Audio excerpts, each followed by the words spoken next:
નમસ્કાર, સ્વાગત છે આપ સૌનું અમારી યુટ્યુબ ચેનલમાં। તો મિત્રો, હાલની આપણે વાત કરીએ તો સૌરાષ્ટ્ર કચ્છ ગુજરાત ઉપર આફતના વાદળો તેમજ આ વિસ્તારો થઈ જાવ સાવધાન। આ વિસ્તારોમાં ભારે કમોસમી વરસાદ અને મિત્રો આ વિસ્તારોની અંદર વાવાઝોડા જેવા પવન સાથે જોવા મળી શકે છે વરસાદ। તો મિત્રો, વિડીયો ગમે તો વિડીયોને લાઇક કરો, શેર કરો, કોમેન્ટ કરો અને ચેનલમાં નવા હોય તો ચેનલને સબસ્ક્રાઇબ પણ જરૂરથી કરજો। તો મિત્રો, હાલની આપણે વાત કરીએ તો હવામાન નિષ્ણાતોના જણાવ્યા અનુસાર ફરી એક વખત કમોસમી વરસાદની આગાહી વ્યક્ત કરવામાં આવી છે।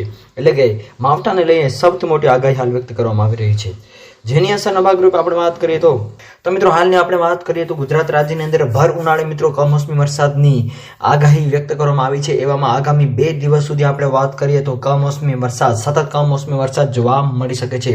આ સાથે સાથે મિત્રો હાલ એવા અહેવાલો પણ મળી રહ્યા છે કે રાજ્યના અલગ અલગ ભાગોની અંદર કમોસમી વરસાદ નોંધાયો હોવાનું પણ અહેવાલો મળી રહ્યા છે, જેની અંદર કચ્છ સૌરાષ્ટ્રના કોઈ ભાગોની અંદર વાદળછાયા વાતાવરણ સાથે અમુક વિસ્તારોની અંદર ભારે પવન સાથે પણ કમોસમી વરસાદ જોવા મળ્યું હતું।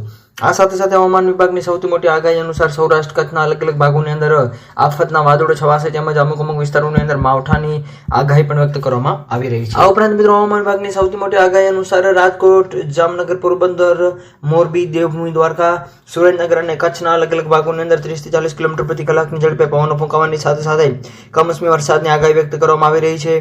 આ ઉપરાંત આવતીકાલથી 2 દિવસ સુધી સિસ્ટમમાં નબળી પડશે, પરંતુ મોટાભાગના વિસ્તારોની અંદર જે છે એ અમુક અંશે વાદળછાયું વાતાવરણ પણ જોવા મળી શકે છે।